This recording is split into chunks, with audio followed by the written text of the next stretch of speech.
우리 사무엘하 9장 6절에서 우리 8절입니다. 우리 같이 한번 읽겠습니다. 사울의 손자 요나단의 아들 무비보셋이 다윗에게 나와 그 앞에 엎드려 절하매 다윗이 이르되 무비보셋이여 하니 그가 이르기를 보소서 당신의 종이니이다. 다윗이 그에게 이르되 무서워하지 말라. 내가 반드시 내 아버지 요나단으로 말미암아 내게 은총을 베풀리라. 내가 내 할아버지 사울의 모든 밭을 다 내게 도로 주겠고 또 너는 항상 내 상에서 떡을 먹을지니라 하니 그가 절하여 이르되 이 종이 무엇이기에 왕께서 죽은 개 같은 나를 돌아보시나이까 하니라. 아멘. 오늘은 내게 은총을 베풀리라는 제목으로 하나님의 말씀을 전하겠습니다. 오늘 본문은 다윗이 요나단의 아들 무비보셋에게 은혜를 베푸는 내용으로 이루어져 있습니다. 그러나 이 본문 속에서는 하나님의 은혜가 어디에서부터 시작되고 또 그 은혜의 결과는 무엇이고 또 그 은혜를 경험한 사람들의 삶은 어떻게 변화되는지에 대해서도 알려주는 본문이라고 할 수 있습니다. 단순히 하나의 스토리 또 한 사람이 한 사람에게 은혜를 베푸는 장면으로 끝나는 것이 아니라 오늘 이 본문 속에서는 하나님의 은혜가 어디에 근거하고 있고 또 그 은혜를 경험한 결과는 무엇이고 또 그 은혜를 경험한 사람들의 삶의 모습들은 어떻게 달라질 수 있는지에 대해서 보여주고 있는 장면이기도 합니다. 그렇다면 먼저 하나님의 은혜가 어디에서부터 시작되는지에 대해서 먼저 살펴보도록 하겠습니다. 하나님의 은혜는 어디에서 시작될까요? 기본적으로 하나님의 은혜는 하나님의 변하지 않는 사랑에서 시작됩니다. 하나님의 사랑은 변하지 않기 때문에 그 은혜도 영원합니다. 그런데 하나님은 그 자체로도 신실하시고 변하지 않는 사랑을 우리에게 주시는 하나님이시지만 성경을 보면 하나님이 한 가지를 더 하셨다는 사실들을 알 수 있습니다. 바로 약속입니다. 더 쉽게 말하면 언약입니다. 하나님은 하나님의 백성들과 언약을 맺으시고 그 언약 가운데 은혜를 베푸시는 분으로 성경은 기록하고 있습니다. 그렇다면 우리는 하나님의 은혜가 어디에서부터 시작되는지를 알 수 있습니다. 어디에서부터 시작되죠? 바로 예수님을 통해서 우리가 하나님과 맺은 언약에서부터 시작됩니다. 우리는 예수 그리스도의 피로 하나님과 영원한 언약을 맺게 되었고 그 언약으로 말미암아 하나님의 영원한 은혜의 수혜자가 되었다라고 성경은 우리에게 말하고 있습니다. 제가 서두에 이 이야기를 하고 있는 이유는 오늘 본문에 다윗이 무비보셋에게 은총을 베푸는데 그 이유가 다윗이 요나단에게 은혜를 입었기 때문이라고, 그래서 은혜를 입은 다윗이 은혜를 갚기 위한 행동이라고 생각할 수 있습니다. 하지만 우리가 잘 알고 있는 것처럼 사울 집안과 다윗의 관계는 매우 복잡한 관계입니다. 단순히 은혜만을 갚기 위한 행동이라고 말하기에는 약간 무리가 있는 그런 내용이라고 할 수 있습니다. 우리가 잘 아는 대로 사무엘상의 말씀을 보면 다윗은 우리가 잘 알고 있는 대로 요나단에게 극적인 도움을 받아 생명을 건졌습니다. 그런데 요나단의 아버지로 인해서 여러 번 죽음의 골짜기를 왔다 갔다 하기도 합니다. 또한 10여 년을 광야에서 지내고 또 동굴에서 지내고 사막에서 지내고 황무지에서 지내고 결국은 할례 받지 못한 이방 땅으로 건너가 망명자의 삶을 살아가는 것이 바로 요나단의 아버지 사울 때문에 시작된 일입니다. 이뿐일까요? 우리가 사무엘하를 이제 매일 성경의 말씀을 통해서 계속 묵상하고 있는데 사무엘하의 말씀을 보면 사울 왕이 죽었음에도 불구하고 사울 집안의 사람들이 다윗을 왕으로 인정하지 않습니다. 왕으로 인정하지 않은 기간이 무려 7년 6개월이라는 시간입니다.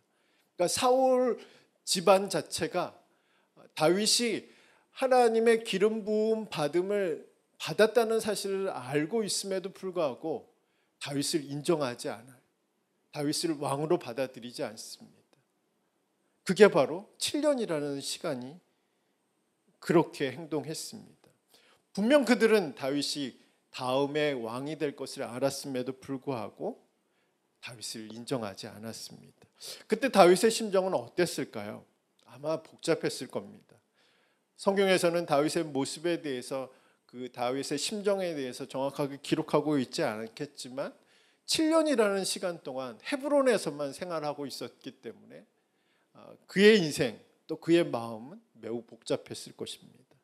아마 무비보셋을 대할 때도 아마 그랬을 것입니다. 왜냐하면 무비보셋 자체가 요나단의 아들이면서 동시에 사울 왕의 손자입니다. 사울 왕의 후손으로서 사울 집안에서는 이제 왕이 되어도 상관없는, 왕이 될 수 있는 그런 자격을 가진 사람이 바로 이 무비보셋입니다. 그런 그에게 은혜를 베푼다는 것은 이전 왕의 모든 혈육을 죽이는 고대 사회에서는 쉽게 용납할 수 없는 일들입니다. 또한 사무엘 하에서 자주 엿볼 수 있는 다윗의 행보, 정치적인 모습을 가지고 있는 다윗의 모습과는 전혀 어울리지 않는 모습입니다. 그리고 다윗 왕궁을 세우려는 사람들도 그것을 받아들일 수 있는 사람들은 아니라는 사실입니다. 물론 제가 여기서 이렇게 얘기한다고 해서 다윗이 그러면 은혜를 잊은 사람이냐, 은혜를 모르는 사람이냐 이렇게 말씀드리는 것은 아닙니다. 다윗이 무비보셋에게 은총을 베풀기 위해서는 자신의 세상 그리고 세상의 제약보다 더 큰 제약이 존재해야만 다윗이 무비보셋에게 은총을 베풀 수 있다는 것을 말씀드리는 것입니다. 그것이 없으면, 더 큰 제약이 없으면 이것은 불가능하다는 것을 말씀드리는 것입니다. 그러면 그것은 무엇일까요? 성경은 사무엘상 20장 15절 16절의 말씀에서 다윗과 요나단이 언약을 맺는 장면을 기록하고 있습니다. 그리고 요나단이 다윗에게 이렇게 요청합니다. 요나단의 자손들에게 영원히 인자함을 끊지 말아달라고 요청하는데 다윗은 그것을 받아들이고 거기에서 언약을 맺습니다. 그 언약으로 인해서 모든 것이 잠잠해지고 그 언약으로 인해서 모든 것을 뛰어넘고 그 언약이 모든 것을 용납하는 능력이 되었다는 사실, 이것이 바로 다윗이 무비보셋에게 은총을 베풀 수 있게 된 원인인 겁니다. 오늘 제가 이 말씀을 드리는 이유는, 그리고 우리가 이 사실들을 알아야 되는 이유는 뭐냐면 은혜가 언약에서부터 시작되는지를 우리가 믿고 있느냐 안 믿고 있는지, 그것은 바로 우리에게 직접적으로 연결되어 있기 때문에 그렇습니다. 은혜가 언약에서 시작되는지를 모르면 우리는 항상 어떻게 생각하냐면 우리의 상황에 따라, 우리의 현실에 따라, 우리의 모습에 따라 하나님이 은혜를 주실 수도 있고 은혜를 안 주실 수도 있다라고 생각합니다. 내가 이렇게 하면 은혜를 받을 수 있고 내가 이렇게 하지 않으면 은혜를 받을 수 없다. 내가 이렇게 살면 하나님이 은혜를 부어주실 것이고 내가 이렇게 살지 않으면 하나님은 국물도 없다라고 말씀하시는 것처럼 느껴질 수 있기 때문에 그렇습니다. 은혜가 이렇게 쉽게 바뀌는 것일까요? 하나님이 우리에게 주시기로 약속하신 그 은혜가 우리의 형편에 따라, 우리의 사정에 따라, 우리의 환경에 따라, 우리의 모습에 따라 쉽게 바뀌는 것이라면 그것은 하나님의 은혜가 아닙니다. 하나님의 은혜는 우리의 행동이나 우리의 모습의 결과로 시작되는 것이 아니라 주어지는 것이 아니라는 겁니다. 오늘 본문 속에 무비보셋에 대하여 다윗을 통해서 알 수 있는 것은 무엇일까요? 무비보셋은 다윗에게 은총을 받을 자격이 없는 사람입니다. 무비보셋은 다윗에게 어떤 도움도 줄 수 있는 사람이 아닙니다. 오히려 더 큰 위험을 제공할 수 있습니다. 그런 그에게 다윗이 은총을 베풀고 있다는 것은 그가 가진 어떤 것 때문에, 그가 했던 어떤 행위 때문에, 또 그가 가진 어떤 배경 때문이 아니라 다윗이 무비보셋의 아버지인 요나단과 언약을 맺었기 때문에 그 언약을 기억하고 다윗이 무비보셋에게 은총을 베푼 겁니다. 하나님이 오늘 무비보셋 같은 우리를 바라보실 때도 동일할 줄 믿습니다. 우리를 보실 때 하나님은 기억하시죠. 누구를 기억하냐면 예수 그리스도를 기억합니다. 나를 죽이신 나를 대신해서 죽으신 그 예수를 기억함으로 말미암아 우리의 형편, 우리의 상황, 우리의 모습이 지금 어떻든 간에 예수를 통해서 우리를 바라보시고 예수를 통해서 하나님과 맺은 그 언약 안에서 여전히 우리에게 은혜를 주시는 분이 하나님이시라고 이 본문이 우리에게 말하고 있습니다. 하나님은 우리의 있는 모습 그대로를 사랑하십니다. 그리고 지금 우리에게도 은혜를 베풀어 주시는 분이십니다. 그 은혜를 기억하고 그 은혜의 시작이 바로 예수 그리스도를 통해서 맺은 영원한 언약에서부터 기인한다는 사실들을 우리가 잊지 않는다면 우리가 어떤 상황, 어떤 형편, 어떤 모습에서 살아갈지라도 여전히 우리의 삶 속에는 하나님의 변하지 않는 사랑과 은혜가 우리에게 있을 줄 믿습니다.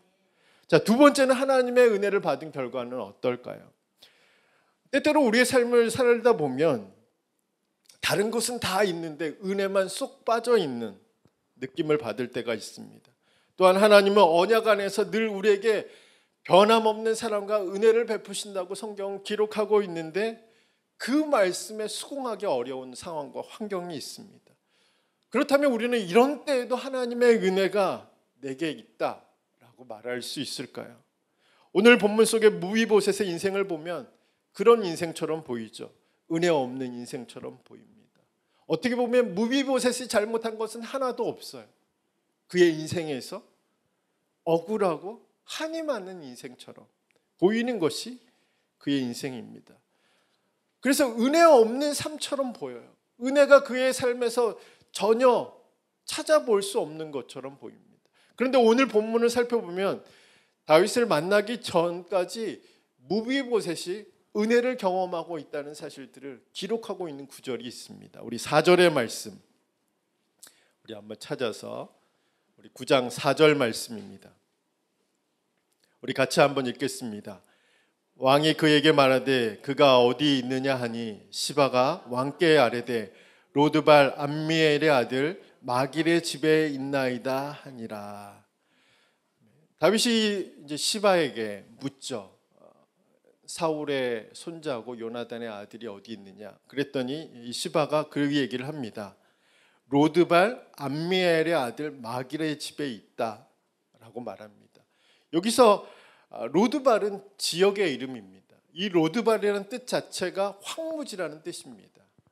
황무지, 아무것도 없는 그 황무지에 있는 암미엘의 아들 마길의 집에 살고 있다, 그런 의미입니다. 근데 이 로드발이라는 단어 자체가 두 가지 의미가 있는데 성경에서는 첫 번째는 황무지, 지역 자체를 말하기도 하고 두 번째는 무일푼이라는 의미도 가지고 있습니다. 그래서 종합해서 정리해 보면 황무지인 로드발에서 무일푼의 인생인 그가 암미엘의 아들 마길의 집에 살고 있다라고 정리할 수 있습니다. 황무지에서는 어떻게 아무것도 없는 사람이 살아갈 수 있을까요? 은혜를 입지 않고서는 생존할 수 없는 것이 바로 로드발에서의 삶입니다. 아무것도 없는 그가 살 수 있었던 것은, 이 로드발에서 그가 생존할 수 있었던 것은 그의 인생처럼 무일푼의 인생인 그가 그곳에서 살아갈 수 있는 유일한 방법은 은혜를 입지 않으면 살아갈 수 없는 인생입니다. 그 은혜를 베푼 사람이 바로 암미엘의 아들 마길입니다. 이 마길이 은혜를 베풀었기 때문에 로드발이라는 지역에서 이 무비보셋이 살아갈 수 있습니다. 근데 그 당시의 정치적인 상황에서 보면 이 마길이라는 사람이 얼마나 큰 은혜를 베푼지를 알 수 있습니다. 그 정치적인 상황, 사울의 집안이 다 몰락해 가고 있는 상황입니다. 그를 옹호하는 사람, 그를 숨겨주는 사람, 그에게 호의를 베푸는 사람, 그에게 은혜를 베푸는 사람들에 대해서 잘못하면 목숨까지도 잃을 수 있는 아주 위험한 상황 속에서 이 마길이라는 사람이 이 무비보셋을 데려다가 그에게 살아갈 수 있는 은혜를 베풀고 있다라는 사실들을 우리가 4절의 말씀을 통해서 알 수 있습니다. 무비보셋의 입장에서는 은혜가 없는 삶처럼 보입니다. 그러나 우리가 보기에는 그 삶조차도 하나님의 은혜가 있다는 사실들을 알 수 있습니다. 우리의 인생도 그렇지 않습니까? 우리가 스스로 판단하기에는 은혜가 없는 삶처럼 보일 때가 있어요. 내 삶 속에 은혜가 쏙 빠져 있는 것처럼 느껴질 때가 있습니다. 다른 것은 다 있는데 하나님의 은혜가 고갈된 것처럼 느껴질 때가 있습니다. 근데 다른 사람이 보기에는 복에 겨운 소리일 수 있습니다. 그것 자체도 은혜라는 사실들을 모르고 있다라고 생각할 수 있다는 겁니다. 우리가 무비보셋의 인생을 볼 때 참 억울한 인생이에요. 한이 많은 인생이에요. 은혜가 없는 인생이에요. 패망한 집안에서 죽음의 위기를 몇 번이나 겪어야 했던 인생입니다. 왕의 집안에서 이제 도망자의 집안이 되고 이제 숨어 다니는 집안이 되고 이제 더 이상 소망할 수 없는, 기대가 할 수 없는 그런 인생처럼 보입니다. 그런데 그의 인생에도 은혜가 있다는 사실이죠. 마길의 집에서 지금까지 살고 있다는 겁니다. 자, 한 걸음 더 나가서 하나님의 은혜를 받은 결과 우리의 생각과 다를 수 있다는 것을 우리는 기억할 필요가 있습니다. 우리는 생각합니다. 은혜를 받으면 이렇게 되고 이런 것도 누리고 이런 것을 얻게 될 것이라고 추측합니다. 물론 그럴 수 있습니다. 그렇게 됩니다. 그러나 그것은 전부가 아닙니다. 그것이 전부라면, 그래서 하나님의 은혜를 내 생각, 내 욕심으로 판단한다면 하나님의 은혜가 어쩔 때는 하나님의 은혜로 느껴질 때가, 어쩔 때는 하나님의 은혜가 은혜처럼 느끼지 않을 때가 생기기 때문에 그렇습니다. 오늘 본문 속을 살펴보면 무비보셋에게 두 가지의 실제적인 은혜가 임하게 됩니다. 우리 7절의 말씀, 우리 읽었던 말씀인데 한 번 더 읽겠습니다. 다윗은 그에게 이르되 무서워하지 말라. 내가 반드시 내 아버지 요나단으로 말미암아 내게 은총을 베풀리라. 내가 내 할아버지 사울의 모든 밭을 다 내게 도로 주겠고 또 너는 항상 내 상에서 떡을 먹을지니라 하니. 아멘. 우리 7절의 말씀을 보면 두 가지의 실제적인 은혜가 임하는데, 하나는 사울의 모든 밭을 도로 받게 됩니다. 다른 하나는 왕자처럼 다윗과 함께 왕의 식탁에서 먹게 되는 것입니다. 황무지에서 무일푼으로 살아가던 인생에는 참 큰 은혜를 입은 것입니다. 무비보셋도 자신을 죽은 개로 표현할 만큼 다윗이 베풀어준 은혜가 너무나 크다는 사실들을 인정하고 고백하고 있습니다. 은혜를 하나님의 은혜로 깨닫고 은혜를 감사함으로 받는 것이 바로 무비보셋의 삶이고 인생이었습니다. 그런데 여기서 우리가 주목할 점은 사무엘서의 저자가 무비보셋의 육체적인 상태를 계속적으로 반복해서 이야기를 하고 있다는 점입니다. 특히 13절의 말씀을 보면 무비보셋에게 임한 은혜와 무비보셋의 현실이 부딪히는 장면을 함께 기록하고 있습니다. 우리 13절 함께 읽겠습니다. 무비보셋이 항상 왕의 상에서 먹음으로 예루살렘에 사니라. 그는 두 발을 다 절더라. 자, 은혜는 왕의 식탁에서 먹는 것이고 예루살렘에서 살아가는 거죠. 그러니까 두 가지가 은혜인 거죠. 로드발이라는 황무지에서 살고 있었던 인생이, 그리고 마길의 집에서 얹혀 살던 인생이 이제는 예루살렘에서 살게 되고 왕의 식탁에서 함께 밥을 먹는 그런 은혜를 경험합니다. 근데 13절의 마지막에 보면 두 다리를 절었다. 이것이 사무엘서에서 한 번만 나오는 것이 아니라 오늘 9장에서도 시바도 동일하게 다리를 저는 사람, 장애인, 불구자라고 이야기를 하고 있습니다. 보통 이럴 때 우리는 어떻게 반응할까요? 왕의 식탁일까요? 아니면 불구일까요? 하나님의 은혜일까요? 현실일까요? 사무엘서 기자는 왜 이 두 가지를 함께 기록하고 있을까요? 이제 왕의 은혜를 입었으니까, 다윗의 은혜를 입었으니까 왕의 식탁에서 잘 먹고 잘 사는 무비보셋을 기록하면 될 텐데 함께 그 현실을 동일하게 기록하고 있다는 사실입니다. 저는 이 본문의 말씀을 통해서 여전히 우리가 하나님의 은혜를 입었음에도 불구하고 우리의 현실이 우리가 생각하는 결과대로 움직이지 않을 수 있다는 것을 발견할 수 있다고 생각합니다. 그러니까 하나님의 은혜를 입었어요. 근데 우리가 그 은혜를 받았을 때 우리가 생각하는 결과가 있어요. 우리가 기대하는 결과가 있고 우리가 소망하는 결과가 있습니다.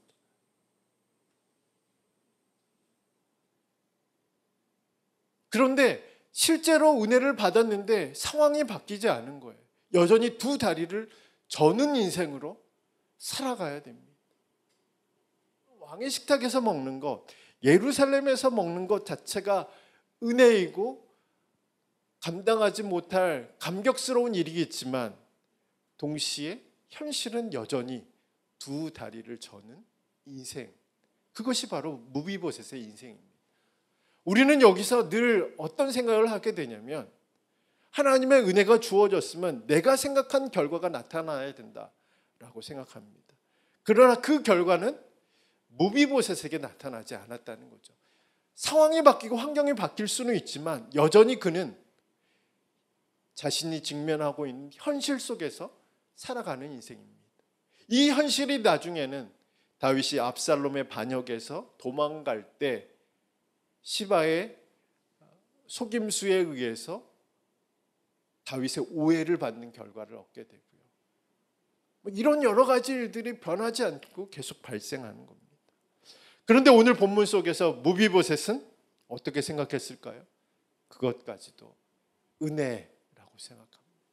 왕의 식탁에서 먹는 것도 은혜고 두 다리가 여전히 불구인 것도 은혜라고 생각합니다. 그것이 바로 사무엘하 19장에 나와 있는 무비보셋의 인생이고 고백입니다. 저는 오늘 이 본문의 말씀을 속에서 하나님의 은혜를 받은 결과가 우리의 생각으로 재단할 수는 없다는 사실입니다. 우리의 생각으로 우리의 욕심으로 재단하기 시작하면 그 주신 은혜가 나에게는 은혜가 아닐 수 있다. 여전히 하나님은 우리에게 은혜를 부어주시는데 나는 은혜를 받지 못했다라고 생각합니다. 과연 그럴까요? 오늘 성경 말씀은 이것도 은혜고 저것도 은혜라고 우리가 인정하건 인정하지 않건 동일하게 하나님의 은혜가 무비보셋에게 임했던 것처럼 동일하게 우리에게 임하고 있다라고 말하고 있습니다. 마지막으로 살펴볼 것은 은혜를 경험한 사람들의 인생입니다. 제가 이제 성묘병원 이비인후과를 다니면서 제가 늘 한 번씩 보고 가는 그림이 있습니다. 성모병원 입구에서 이제 이비인후과로 올라가는 계단을 보면 렘브란트의 탕자의 귀향이라는 그림이 걸려져 있습니다. 이 그림을 살펴보면 탕자는 모든 것을 잃고 신발까지 벗겨진 채 아버지 발 앞에 엎드려져 있습니다. 그리고 그 아버지는 이 탕자를 향해서 인자한 눈을 가지고 두 손으로 어깨를 안고 있는 장면입니다. 그리고 그 옆에 한 사람이 서 있는데 우리가 성경에서 잘 알고 있는 것처럼 탕자의 형, 첫째 형이 바로 그 옆에 아주 무표정한 얼굴로, 그리고 그 자세에서 왜 이런 상황들이 일어났는지 매우 못마땅하게 여기는 모습으로 서 있습니다. 저는 이 그림을 볼 때마다 은혜를 베푸신 하나님께서 은혜를 필요로 하는 저를 이곳으로 부르셨구나라는 생각을 했습니다. 그리고 이제 치료를 다 받고 수술과 치료를 다 받고 난 후에 또 이 그림을 이제 통원 치료 이제 받고 나오는 길에 이 그림을 보면서 은혜를 은혜로 인정하는 사람, 은혜로 감사하는 삶을 살아야겠다라는 생각을 했습니다. 근데 우리가 생각하기에 여기서 그 다짐만으로는 은혜를 은혜로 인정하는 삶이 아니고 은혜를 감사로 여기는 삶이 아니라는 사실들을 우리가 무비보셋의 인생을 통해서 한번 살펴볼 수 있습니다. 은혜를 경험한 무비보셋, 그 모습은 이제 사무엘하 19장의 마지막 장면이 기록되어 있습니다. 사무엘 19장의 말씀을 보면 압살롬의 반역으로 예루살렘을 떠났던 다윗이 예루살렘으로 돌아왔을 때를 배경으로 기록되어 있습니다. 이때 이제 무비보셋이 등장합니다. 그 이전에 어떤 일이 있었냐면 다윗이 이 무비보셋의 시종이었던 시바의 이야기를 듣고 오해를 하고 그 오해의 결과로 무비보셋이 가지고 있는 땅을 전부 시바에게 준 상황입니다. 여하튼 이제 그 상황 속에서 다시 돌아왔죠. 그리고 무비보셋이 등장합니다. 그래서 다윗은 질책을 합니다. 내가 어려울 때 너는 어디 갔었지? 왜 나와 동행하지 않았었지? 라고 질책합니다. 그러면서 자신이 어려울 때 자신과 동행했던 시바와 재산을 나누라고 그렇게 이야기합니다. 무비보셋의 입장에서는 매우 억울하고 분노할 수 있는 상황입니다. 기회주의자였던 시바가 자신을 모함했고 자신의 소유를 모두 빼앗아 갔기 때문에 그는 지금 분노할 수 있고 억울할 수 있고 이 상황에 대해서 도저히 용납할 수 없을 거라고 그렇게 생각할 수 있습니다. 그러나 무비보셋은 이 상황 속에서도 다윗이 가진 오해에 대해서 해명하면서도 자신에게 은혜를 베풀어 준 왕의 결정대로 다 받아들이겠다. 왕이 무사히 돌아왔기 때문에 시바에게 자신의 전부를 주어도 자신의 소유의 전부를 주어도 상관없다라고 말합니다. 우리는 무비보셋의 모습 속에서 하나님의 은혜를 입은 사람들이 가지고 있어야 할 삶의 모습들을 발견할 수 있습니다. 하나님의 은혜를 경험한 사람들은 어떤 사람들일까요? 고통스럽고 힘든 상황, 또 어려운 문제에 직면했을 때 하나님의 은혜를 기억하려고 하는 사람입니다. 무비보셋은 억울한 상황이잖아요. 오해를 받고 모함을 받고 자칫하면 그의 인생이 더 어려워지는 순간에도 다윗이 자신에게 베풀어진 은혜를 기억했던 것처럼 하나님의 은혜를 경험한 사람들의 삶은 힘든 상황 속에서도 어려운 문제에 직면했을 때도 하나님의 은혜를 기억하려고 노력하는 사람들일 것입니다. 살다 보면 여러 가지 힘든 일들이 많이 있습니다. 억울한 일도 있고 누명을 쓰거나 오해를 받을 때도 있습니다. 자신의 잘못이 아님에도 자신이 책임을 져야 하는 상황도 있고 납득되지 않은 일들 일어나기도 하고 자신이 감당할 수 없을 것 같은 일들도 일어나는 것이 우리의 인생입니다. 그때 은혜를 경험한 사람들은 하나님이 주신 은혜를 기억하려고 합니다. 물론 그 상황에서 그 문제 앞에서 또 그 사람들 앞에서 하나님의 은혜를 기억한다는 것은 쉽지 않습니다. 그러나 지금까지 베풀어 주신 하나님의 은혜가 그 상황에서 받은 충격보다 더 크고 그 문제의 어려움보다 더 크고 그 사람들에게 받은 상처보다 더 크다고 믿기 때문에 하나님의 은혜를 경험한 사람들은 하나님의 은혜를 기억하며 그 위기의 상황들을 극복하려고 노력하는 사람들일 것입니다. 이뿐입니까? 하나님의 은혜를 경험한 사람들은 자신의 전부를 빼앗긴데도 은혜를 베푼 대상에 대해서 충성하는 사람들이 하나님의 은혜를 경험한 사람들입니다. 사무엘하 19장에서 다윗과 무비보셋의 대화를 평가하는 구약학자들, 유대인들의 평가는 동일합니다. 다윗의 판단은 정의롭지 못하다, 부적절하다, 불합리하다라는 것이 동일한 평가입니다. 어떤 이들은 이렇게 얘기합니다.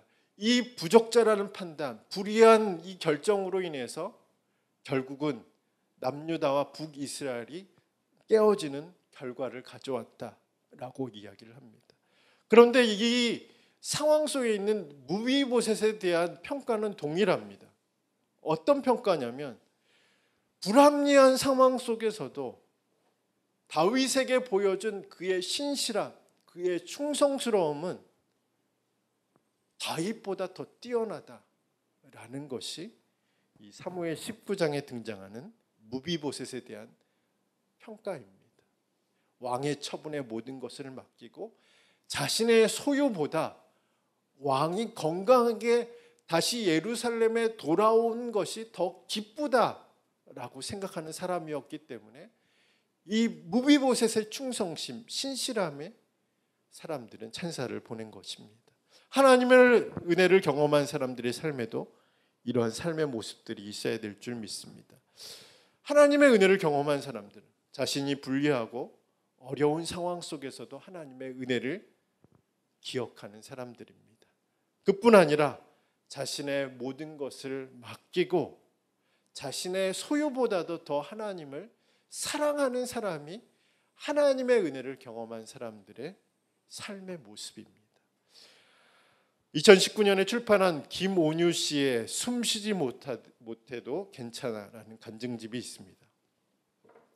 이 책의 주인공인 김온유 씨는 의사의 오진으로 인해서 갈비뼈 또 장기가 손상돼서 자가 호흡이 불가능한 사람입니다. 그래서 오랜 시간 동안 자가 호흡을 하지 못했기 때문에 목에다가 구멍을 내고 엠브를 꽂아서 손수 펌프질을 해야 숨을 쉴 수 있는 자매입니다. 이 상황을 알게 된 사람들이 이제 자원봉사자로 와서 이제 그 시간 자매와 이야기를 하면서 여기 엠브 이렇게 공기를 집어넣는 그것은 펌프질을 하면서 대화하고 은혜를 나누고 서로 기도 제목 나누고 또 그런 시간들을 보냈습니다. 이 자매는 자신의 이런 현실에 대해서 이렇게 고백했습니다. 나는 날마다 숨을 선물로 받습니다. 숨 이제 계속 이제 자원봉사자들이 와서 계속 엠브를 이렇게 계속 엠브를 통해서 숨을 불어 넣어 주니까 이 자매는 하나님이 자신에게 숨을 선물로 계속 주고 계시다. 우리가 당연히 받아들이는 것, 이 자매에게는 하나님의 선물이라고 믿고 고백하고 간증하고 있습니다. 오늘 우리는 어떻습니까? 우리에게 당연한 것도 하나님의 은혜로 여기는 삶이 되시기를 축복합니다. 그래서 하나님의 은혜를 경험하고 하나님의 은혜를 발견하고 그리고 하나님의 은혜를 경험한 자의 삶을 살아가는 우리 한 주간의 삶이 되기를 주님의 이름으로 축복합니다.